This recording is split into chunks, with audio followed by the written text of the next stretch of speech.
Olá, sejam muito bem-vindos. Hoje, a gente vai mergulhar fundo numa das mais famosas e sinceramente arrepiantes aventuras de Sherlock Holmes, a Banda Pintada.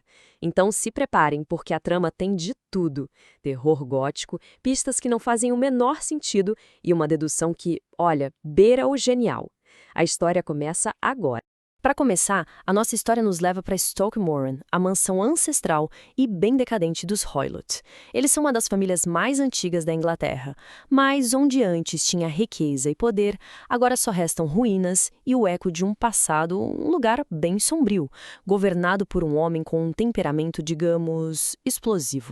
E é nesse cenário que a gente conhece a nossa cliente, a jovem Ellen Stoner. Ela chega na Baker Street, número 221B, tremendo. Mas não de frio, e sim de puro, absoluto terror. As primeiras palavras dela para o Holmes já deixam claro o perigo. Ela teme pela própria vida. Para a gente entender o pavor da Ellen, a gente precisa voltar um pouquinho no tempo, exatos 2 anos, para uma noite fatídica que acabou selando o destino da família dela. A Ellen, vejam bem, tinha uma irmã gêmea, a Júlia. 2 anos atrás, pouquinho antes de se casar, a Júlia morreu. De repente, de um jeito totalmente inexplicável dentro do quarto trancado. E agora, olha que coisa, a Ellen também está de casamento marcado. E os mesmos eventos sombrios parecem estar se repetindo, como um presságio terrível. E é aqui que está o ponto central de todo o mistério. As últimas palavras da Julia, que ela gritou no meio de uma convulsão de dor, foram um aviso enigmático. Era a Banda Pintada. Mas o que diabos isso podia significar?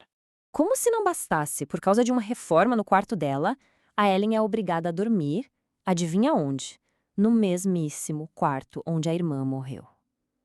E é aí que, no silêncio da noite, ela ouve o mesmo assobio, baixo e claro, que a Julia tinha comentado pouco antes de morrer. O terror agora é real, é imediato. Com a vida da Ellen claramente em risco, não tem outro jeito. Holmes e Watson partem para Stoke Moran para examinar o local. E é aqui que a genialidade do Holmes começa a brilhar de verdade. Chegando lá, ao inspecionar o quarto, Holmes se depara com uma série de coisas que simplesmente não fazem sentido. Pensem comigo. Uma cordinha de sino que é só de enfeite, não toca nada. Um ventilador que, em vez de dar para o lado de fora, conecta o quarto do padrasto.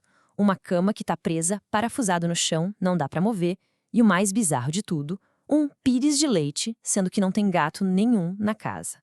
Para o Watson são só detalhes esquisitos. Para o Holmes são as peças de um quebra-cabeça mortal.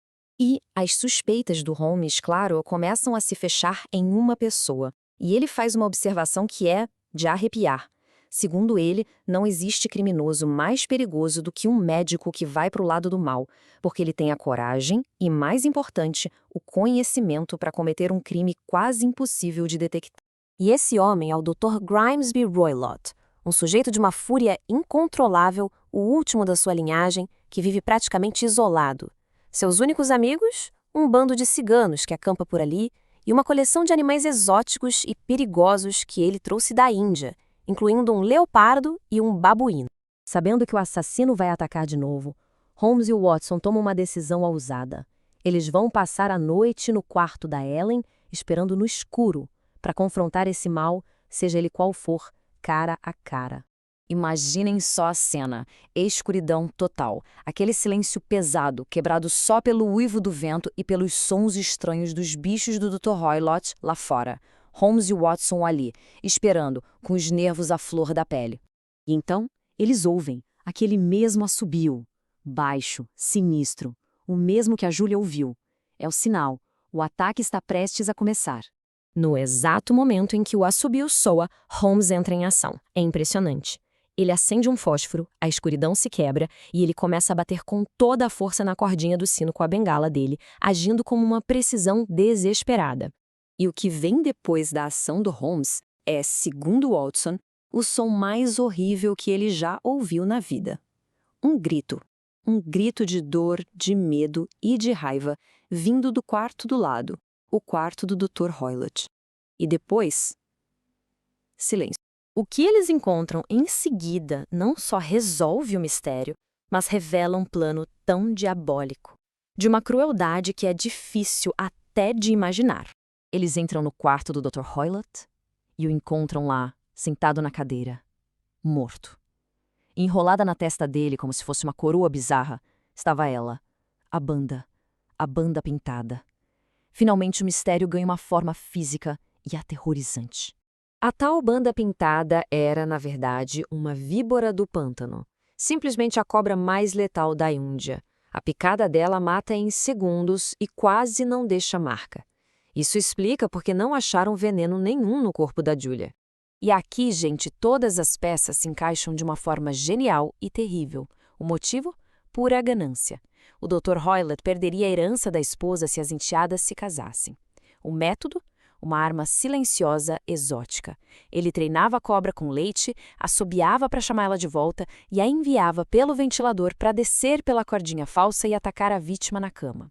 Mas a justiça poética chegou. A bengala do Holmes enfureceu a cobra, que recuou e atacou a primeira pessoa que viu, o seu próprio mestre.